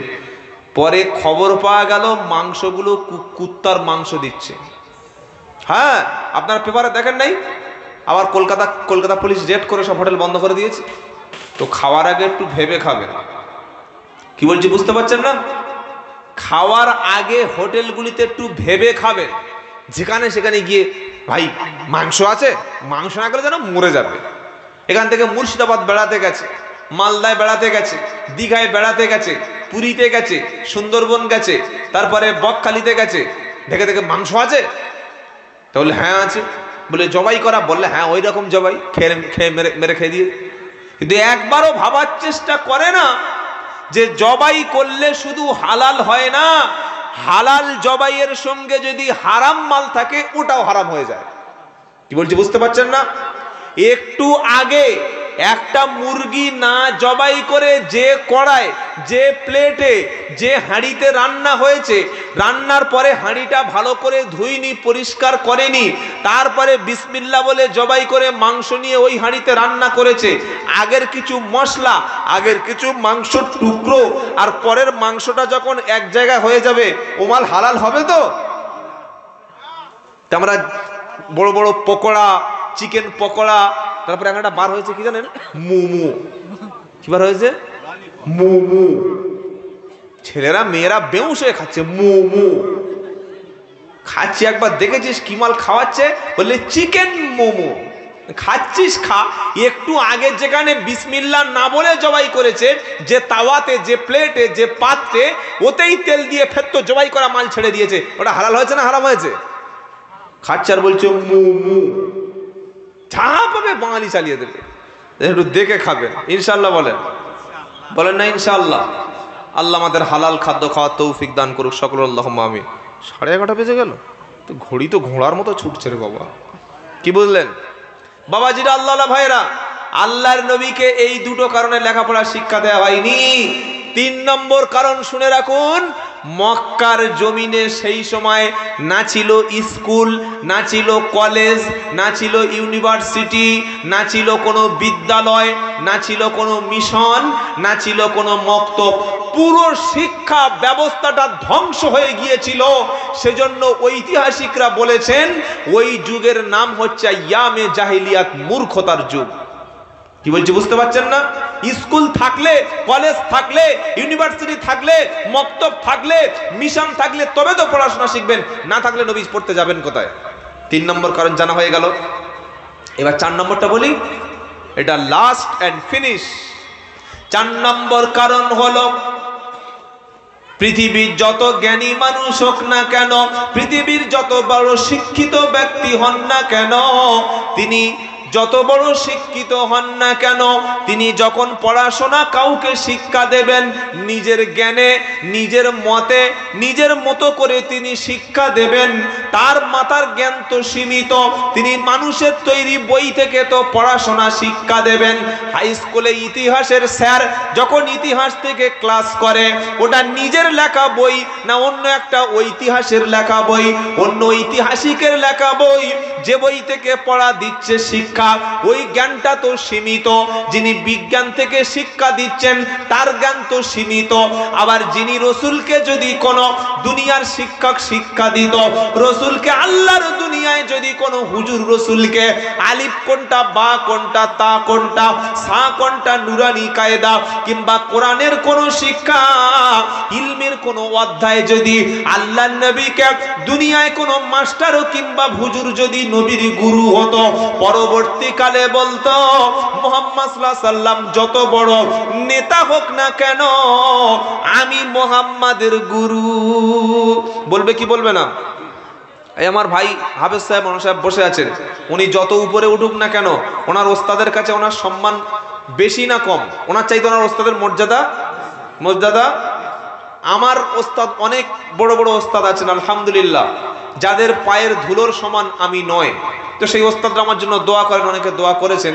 সেই ওস্তাদ যদি আমার নিচে বসে থাকে, আমি উপরে উঠে বক্তব্য করতে পারবো? ওস্তাদ যদি মসজিদে থাকে, আমি আগে মসজিদের সামনে কি ইমামতি করতে পারবো? পারবো। কিন্তু আল্লাহর নবী তো সাইয়্যিদুল মুরসালিন, সাইয়্যিদুল আম্বিয়া, তিনি তো লিডার, তিনি তো নেতা। তাকে যদি কেউ পৃথিবীর কোন শিক্ষক শিক্ষা দেয়, তাহলে আল্লাহর নবীর চাইতে সম্মানের দিক দিয়ে, মর্যাদার দিক দিয়ে, শিক্ষা গুরুর দিক দিয়ে তিনি নবীর চাইতে বড় হবেন না ছোট হবেন? জোরে বলেন। আর আল্লাহ কি চাইছেন? আল্লাহ চাইছেন আমার পরের মর্যাদা, আমার পরের স্থানটা, আমার পরের সম্মানটা আমি পৃথিবীতে একজন ব্যক্তিকেই দেব, তিনি হচ্ছেন মুহাম্মদ মুস্তাফা সাল্লাল্লাহু আলাইহি সাল্লাম। জোরে বলবেন না সুবহানাল্লাহ? তাই আল্লাহ বলছেন, নবী, পৃথিবীর কোন শিক্ষক দিয়ে, পৃথিবীর কোন হুজুর দিয়ে, পৃথিবীর কোন টিচার দিয়ে আপনাকে শিক্ষা দেব না। আপনার শিক্ষক, আপনার মাস্টার, আপনার ধর্মগুরু, আপনার গার্ডিয়ান হিসাবে আমি আল্লাহ আপনার শিক্ষক হয়ে গেলাম। কটা পয়েন্ট বললাম? এই 4টে পয়েন্ট মাথায় নিয়ে নিন। যদি কেউ প্রশ্ন করে যে মুহাম্মদ ইসলামের কেন ডিগ্রি ছিল না দুনিয়ায়, কেন পড়াশোনা শেখেননি, ফটাফট বলে দেবেন। পারবেন ইনশাআল্লাহ? এতটুকু পারবেন তো ইনশাআল্লাহ? যদি না পারেন এটা আপনাদের ব্যর্থতা। বাবাজিরা, আল্লাহ ভাইরা, আমি আলোচনা করছিলাম যে মাদ্রাসা শিক্ষার প্রয়োজন আছে কি নাই। 2 নম্বর হলো, তামাম পৃথিবীতে যে চক্রান্ত সবচাইতে বেশি চক্রান্ত করা হচ্ছে, এই চক্রান্ত হলো মুসলমানের ঘরের ছেলেরা যাতে বেদিন হয়ে যায়, নাস্তিক হয়ে যায়, মাতাল তৈরি হয়, মদখোর তৈরি হয়, তারা যেন ইসলামের কাছে না যেতে পারে, আলেমদের কাছে না যেতে পারে, দ্বীনের কাছে না যেতে পারে, কোরআনের কাছে না আসতে পারে, তার জন্য যত রকমের প্রচেষ্টা সব করা হচ্ছে। একটা গ্রামে যদি 2টো আলেম তৈরি হয়, 2টো হাফেজ তৈরি হয়, 2টো মুফতি সাহেব তৈরি হয়, 2টো শিক্ষিত ব্যক্তি যদি তৈরি হয়, তখন তো গ্রামের মধ্যে শিরিক, বিদাত, হারাম, নাজায়েজ, পাপের কাজ এটা কি বেশি আর হবে? হবে না। কারণ আলেম থাকা মানে যত বেশি আলেম তৈরি হবে, যত বেশি হাফেজ তৈরি হবে, তত বেশি মানুষ পরেজগার হবে, তত বেশি মানুষ আল্লাহওয়ালা তৈরি হবে, তত বেশি মানুষ আল্লাহকে ভয় করবে। জোরে বলুন সুবহানাল্লাহ। কারণ ইন্নামা ইয়াখশাল্লাহা মিন ইবাদিহিল উলামা। 22 পারা 16 পৃষ্ঠা 12 নম্বর লাইনের 28 নম্বর আয়াত, সূরার নাম ফাতির। আল্লাহ পাক শোনাচ্ছে, ইন্নামা ইয়াখশাল্লাহা মিন ইবাদিহিল উলামা। আমার বান্দাদের মধ্যে সবচাইতে বেশি ভয় পায় আমাকে তারা, কেবলমাত্র আলিম যারা। সুবহানাল্লাহ পড়বেন না? একটা সাধারণ ছেলের হাতে লটারির টিকিট দিন, ও কাটবে কি কাটবে না, বগল বাজাবে, ওকে মদ ধরিয়ে দিন, বিনা পয়সায় খাবে, গাঁজার আড়তে নিয়ে যান, খেয়ে নেবে, সুদের টাকা ওকে দিন, সুদের টাকা খাবে, মিথ্যা কথা বলবে। কিন্তু যার দিলের মধ্যে আল্লাহর কালাম আছে, যার সিনার মধ্যে আল্লাহ দেওয়া ইলম আছে, মেরে ফেলে দিলেও কখনো সুদের খাতায় নাম লেখাবে না। সেজন্য ইমাম সাহেবের বেতন 5000 টাকা হলেও ইমাম সাহেব কখনো সুদের মাল খায় না। কোন ইমাম সাহেব শুনেছেন সুদ খাচ্ছে? যদি শুনে থাকেন আর ইমাম সাহেব যদি সুদ খায়, ওই ইমামের পিছনে নামাজ হবে? হ্যাঁ বা না? কিচ্ছু বলে হবে? আচ্ছা, ইমাম সাহেব সুদ খেলে ইমাম সাহেবের পিছনে নামাজ হবে না, আর সাধারণ লোক সুদ খেলে তার নামাজ হবে? কি বলছেন? বলছে, ও হুজুর তোমার দাড়ি চাচা কেন, দাড়ি ছোট কেন ইমাম সাহেবের? একটা ফাসিক মাল পাতি নেতা সেই ইমাম সাহেবের চায়ের দোকানে ধরেছে, ও হুজুর তুমি দাড়ি ছাঁটো। এ হারামখোর। ইমাম সাহেব দাড়ি ছাঁটলে বলছে, হুজুর তোমার পিছনে নামাজ হবে না, তো তুই চেঁচে ঘুরছিস, তোর নামাজ হবে? ও প্রশ্নটা কেউ করে না? করে।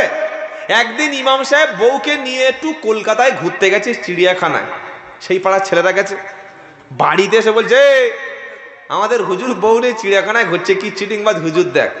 তো ইমাম সাহেবের জন্য ঘোরা নিষেধ আছে, আর তোমার বউ পার্কে নিয়ে অন্য ছেলের সঙ্গে গল্প করা সুন্নাত। তোমার বউ অফিসে বন্ধনের নাম লিখিয়েছে, মহিলা সমিতিদের নাম লিখিয়েছে, তোমার বউ গিয়ে মাথার চুল খুলে, বুকের ব্লাউজ হাফ খুলে দিয়ে, পিঠের কাপড়টা হাফ তুলে দিয়ে, বন্ধন, মহিলা সমিতি, LIC অফিসার তাদের পাশে বসে ধাক্কা দিচ্ছে, দাঁত কালাচ্ছে, মাসে মাসে সুদের টাকা নিচ্ছে।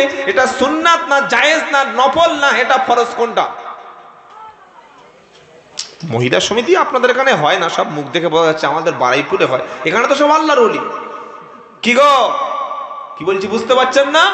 মুসলমান কখনো সুদ খায় না, মুসলমান কখনো সুদের কাছে যায় না, আর সুদ যারা খায় তারা মুসলমান না, তারা ঈমানদার না, এটা মনে রেখে দেবেন। এজন্যই আল্লাহ বলেছে, ইন্নামা ইয়াখশাল্লাহা মিন ইবাদিহিল উলামা। আমার জমিনের মধ্যে, আমার বান্দাদের মধ্যে, আমার আল্লাহওয়ালার বান্দাদের মধ্যে সবচাইতে বেশি ভয় পায় আলেমরা। জোরে বলুন সুবহানাল্লাহ।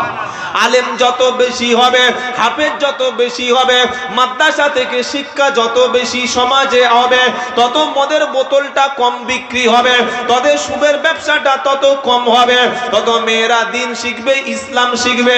আর যখন আমরা কোরআন শিখব না, আলেম যখন তৈরি করব না, মাদ্রাসা আমাদের সন্তানদের পাঠাবো না, কিয়ামতের দিন ঝাঁটাকে জাহান্নামে যেতে হবে।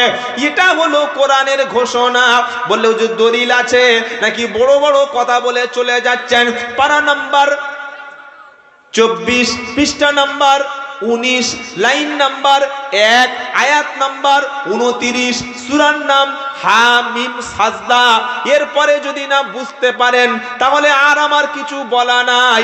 আল্লাহ পাক শোনাচ্ছে, ওয়াকালাল্লাযীনা কাফারু রব্বানা আরিনাল লাযাইনি আদাল্লানা মিনাল জিন্নি ওয়াল ইনস নাজআলহুমা তাহতা আকদামিনা লিয়াকুনা মিনাল আসফালিন। কি আছে এখানে? এখানে ওদিকে দিচ্ছ কেন?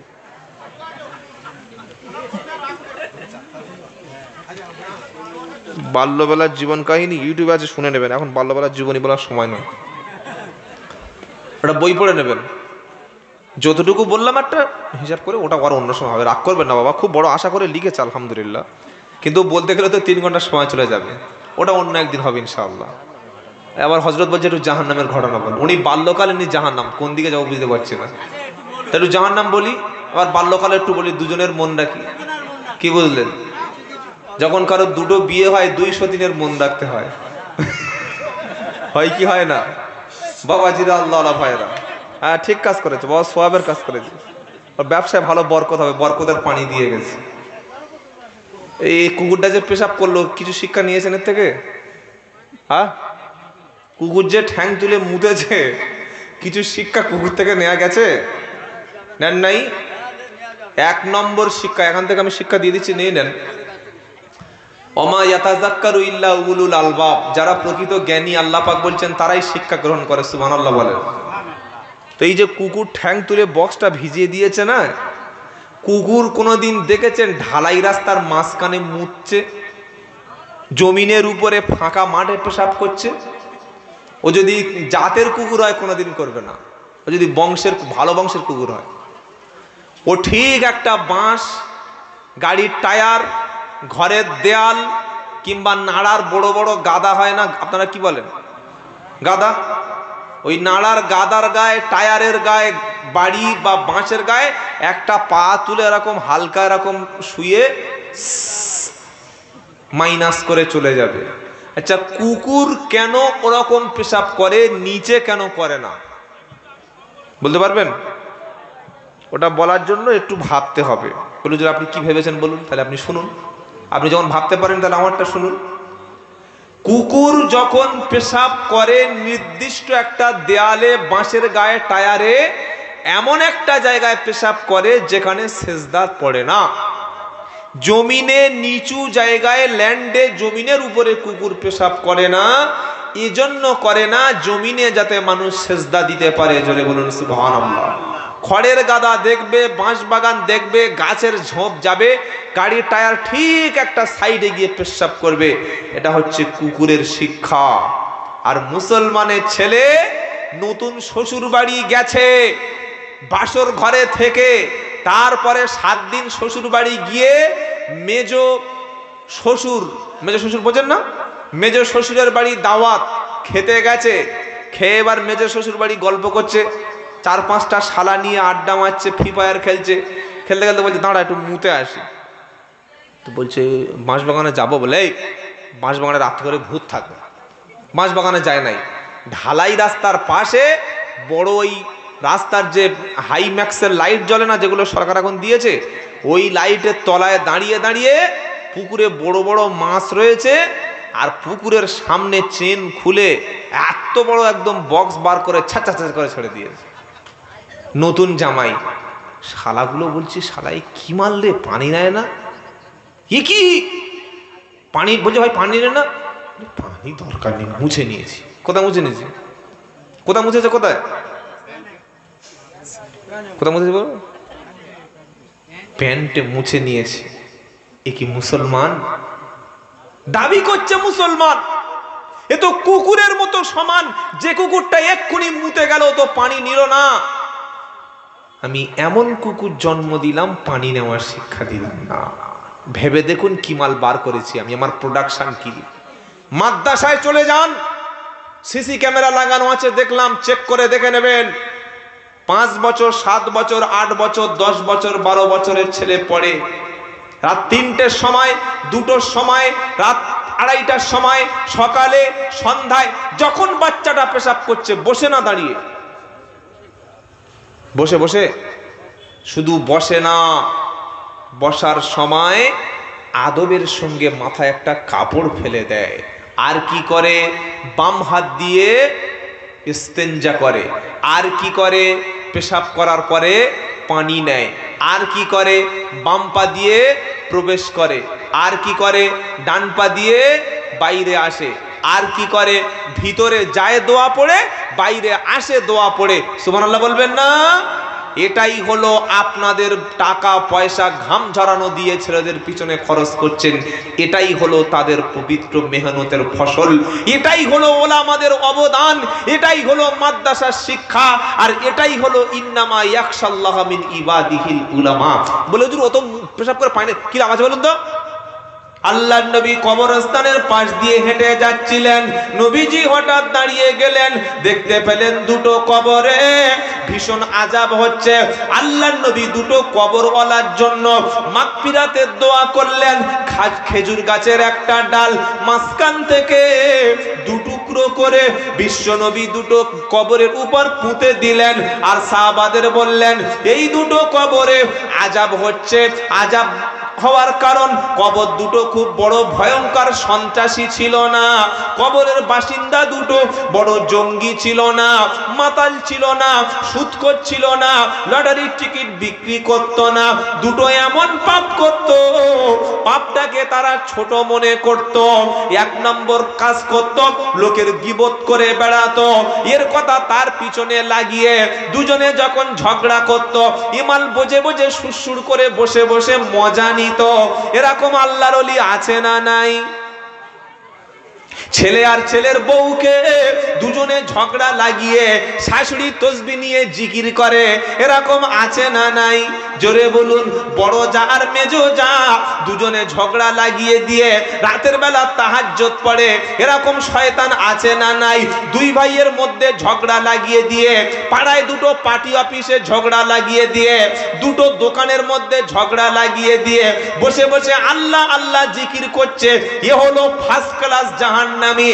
আর আরেকটা লোকের কবরে আযাব হচ্ছে, ও কারণ হলো পেশাব করে পানি নিত, আবার মাঝে মাঝে পানি নিত না, মনে করত এটা কোনো ব্যাপার না। ঠান্ডার সময় পানি নেয় না, যেখানে পানি নেই সেখানে পানি নেয় না।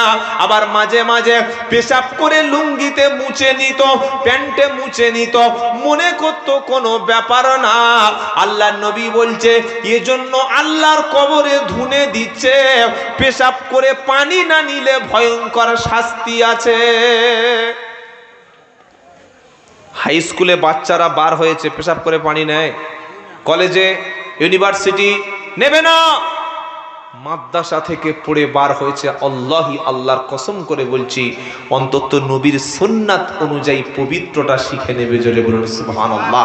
আর পবিত্র যারা জান্নাতি হলেন তারা সুবহানাল্লাহ বলবেন না?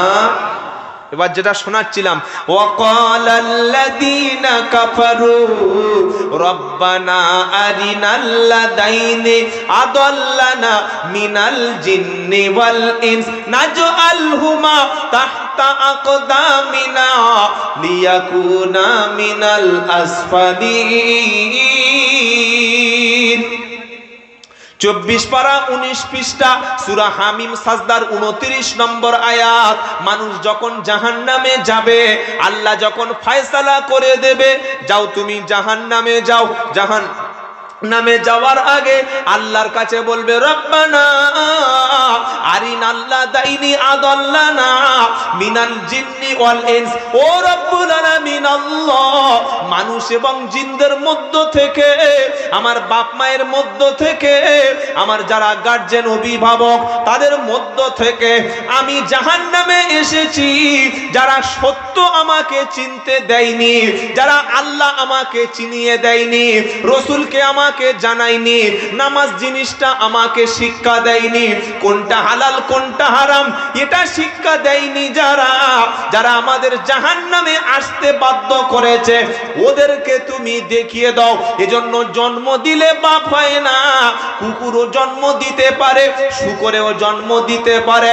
মুসলমান জন্ম দেওয়ার পরে ছেলে এবং মেয়েকে আগে দেবে শিক্ষা। আগে কি দেবে?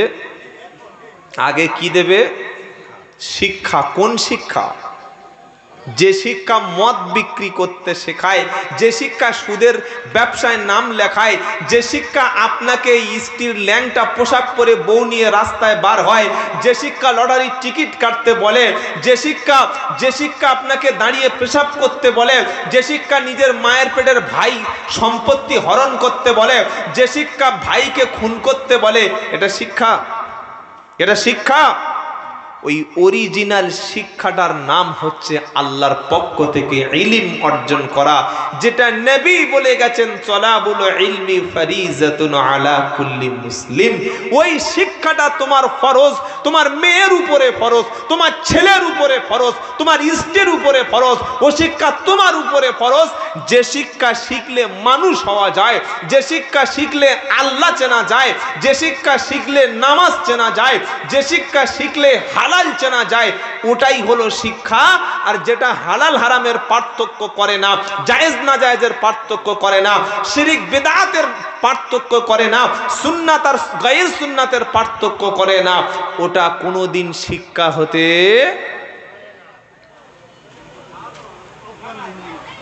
কিছু বুঝতে পেরেছেন? আর ৩-৪ দিন পরে, 2 দিন পরে একটা রাত আসছে, ওই রাতের নাম কি? হ্যাঁ, আচ্ছা, আপনারা দুজনে কি পালিয়ে যাচ্ছেন নাকি বদদোয়া করতে করতে চলে যাচ্ছেন? আচ্ছা ঠিক আছে, জানবো। অত সহজে উঠতে দেবো না আমি। হয় পেশাব আর না হয় ঘুম, দুটোর মধ্যে একটা। আল্লাহ তৌফিক দিক। মাশাআল্লাহ বলছে ফজর পর্যন্ত। ঠিক আছে, আল্লাহ আপনার দোয়া কবুল করুন। আপনি থাকুন, আমি একটু পরে চলে যাই। বাবাজিরা, আল্লাহ ভাইরা, জ্ঞানীজনেরা, শুধু মানুষেরা, এই যে শবে বরাতের রাত আসছে না ভাই, কিছু স্পেশাল কাজ আছে, বলে দেবো? কথা বলে না। আমাদের সমাজে শবে বরাত নিয়ে প্রচুর ভুলভাল কাজ আছে। 1 নম্বর হলো, আল্লাহর নবী সাল্লাল্লাহু এবং সাহাবায়ে কেরাম কি আমল করতেন সেটা আগে আপনাদের বলি। এখানে অনেক বড় বড় ওলামারা বসে আছেন, যোগ্য আলেম। 1 নম্বর, আল্লাহর নবী সাল্লাল্লাহু আলাইহি ওয়াসাল্লাম তিনি শাবান মাসে কি করতেন? রসুলের স্ত্রী আম্মাজান আয়েশা সিদ্দিকা, তিনি রসুলের সংসার করতেন, তিনি রসুলের সাথী ছিলেন, তিনি তো ভালো জানবেন। কি গো ভাই, আমাকে যত বক্তা বলুক আর হুজুর বলুক আর যাই বলুক, একমাত্র আমার চরিত্র কত ভালো, আমি কিরকম মাল, সবচাইতে ভালো কে চেনে? কে চেনে? আমার স্ত্রী চেনে। আর আপনারা যে কি সাধু সন্ন্যাসী বসে আছেন সেটা আজকের বোঝা যাবে না। আজকে সবার মাথায় টুপি, সবার মুখে সাদা পাঞ্জাবি, একদম সব ফেরেশতা, সব আবু বকর, বড় পীর আব্দুল কাদের জিলানীর ভাড়া ভাই, খাজা মঈনুদ্দিন চিশতির কেউ মানে শালাটালা হবে, সব বসে আছে। কিন্তু কাল দুপুরবেলা তো বোঝা যাবে যে আসল মাল কি। আল্লাহর নবীর স্ত্রী আম্মা জান আয়েশা সিদ্দিকা রাদিয়াল্লাহু তাআলা আনহা, তিনি বলছেন বিশ্বনবী মুহাম্মদ মুস্তাফা সাল্লাল্লাহু আলাইহি সাল্লাম যখন শাবান মাস শুরু হতো, রমজানের পরে শাবান মাসে বিশ্বনবী সবচাইতে বেশি রোজা রাখতেন। সুবহানাল্লাহ বলা দরকার ছিল না? সেই শুক্রবার একবার বলবেন, জোরে বলুন সুবহানাল্লাহ। শাবান মাসের 1 নম্বর আমল ছিল বিশ্বনবীর বেশি বেশি রোজা রাখা। তবে যদি কেউ বেশি রোজা না রাখতে পারে, শাবান মাসের 13, 14 আর 15 3টি রোজা রাখতে পারে কি পারে না? কেন পারে? যেহেতু আল্লাহর নবী সাল্লাল্লাহু আলাইহি সাল্লাম প্রত্যেক আরবি মাসের 13, 14, 15 রোজা রাখতেন। সেজন্য আমরা শাবান মাসের সম্মানে আইয়াম বিজে যে রোজা, 3টি রোজা প্রত্যেক মাসে নবী রাখতেন, সেই হিসাবে কমপক্ষে অন্তত আমরা শাবানের 13, 14, 15 3টি রোজা রাখবো ইনশাআল্লাহ। বলেন আগামী বুধ, বৃহস্পতি এবং শুক্রবার 13, 14, 15 3টি রোজা ইনশাআল্লাহ শাবানের সম্মানে রাখবো ইনশাআল্লাহ। বলেন 1 নম্বর আমল। 2 নম্বর হলো, যে রাতে মুসলমান মনে করে এটা ভাগ্য খুলে যাওয়ার রাত, এই রাতকে আমাদের কপাল খুলে যাওয়ার রাত, আল্লাহর নবী সাল্লাল্লাহু আলাইহি ওয়াসাল্লাম কি বলছেন শোনেন। আল্লাহর নবী সাল্লাল্লাহু আলাইহি ওয়াসাল্লাম বলেন, আল্লাহ তাআলা লাইলাতুন নিসফি মিন শাবান, অর্থাৎ 14ই শাবানের রাতে পৃথিবীর সমস্ত মানুষদেরকে তিনি ক্ষমা করেন। জোরে বলুন সুবহানাল্লাহ। তবে 2টো মানুষের ক্ষমা হবে না। কটা? জোরে বলেন। 2 শ্রেণীর মানুষের ক্ষমা হবে না। 1 নম্বরকে, যারা মুশরিক। মুশরিকটা কি? মাজার দেখলে, কবর দেখলে, কোন পীর সাহেবের মাজার দেখলে গুড়ুম করে সেজদা মেরে দেয়। কবর জিয়ারত জায়েজ, কবর জিয়ারত মুস্তাহাব, কবর জিয়ারত ভালো, কিন্তু কবরে সেজদা দিলে বেঈমান হয়ে যায়, হারাম, শিরক। কবরের উপর চাদর, কবরের উপর ফুল, কবরের উপরে আগরবাতি, কবরের কাছে মুরগি ছেড়ে দেওয়া, কবরের কাছে খাসি ছেড়ে দেওয়া, মান্নত করা হারাম। কিংবা পৃথিবীর কোন ব্যক্তি আমাকে ভালো করতে পারে, ক্ষতি করতে পারে, এগুলো মনে করা। অথচ আল্লাহ রাব্বুল আমিন ভালো মন্দের মালিক কে? আল্লাহ। দোকান করেছে, করে বলছে ভাই এই দোকানটার ওসিলায় আল্লাহ আমাকে বাঁচিয়ে রেখেছে, দোকানটা ছিল বলে আমি বেঁচে আছি, দোকান না থাকলে আমি না খেয়েই মরে যেতাম। যদি পরিপূর্ণ একই দোকানের উপরে করে, বেঈমান হয়ে যাবে, ঈমান থাকবে না। অথচ রাজ্জাক কে? আল্লাহ। কথা মনে থাকবে ইনশাআল্লাহ। আল্লাহর সঙ্গে শিরিককারী ব্যক্তি শবে বরাতে ক্ষমা নাই। আবার শিরিক করার আরেকটা কাজ হলো, মান হালাফা বিগাইরিল্লাহি ফাকাদ আশরাক। আল্লাহ ছাড়া যদি পৃথিবীতে অন্য কোন ব্যক্তির নামে কেউ কসম করে, অনেক আছে মায়ের কসম, বাপের কসম, ভাইয়ের কসম, বলে কি বলে না? মার কসম, আল্লাহর কসম, দাদার কসম, ভাইয়ের কসম, আব্বার কসম। না, আল্লাহ ছাড়া পৃথিবীতে অন্য কারোর নামে কসম করা যায় না। যদি কেউ করে মায়ের কসম, ছেলের কসম, শিরক করলো, মুশরিক, ফাকাদ আশরাক, সে শিরক করলো।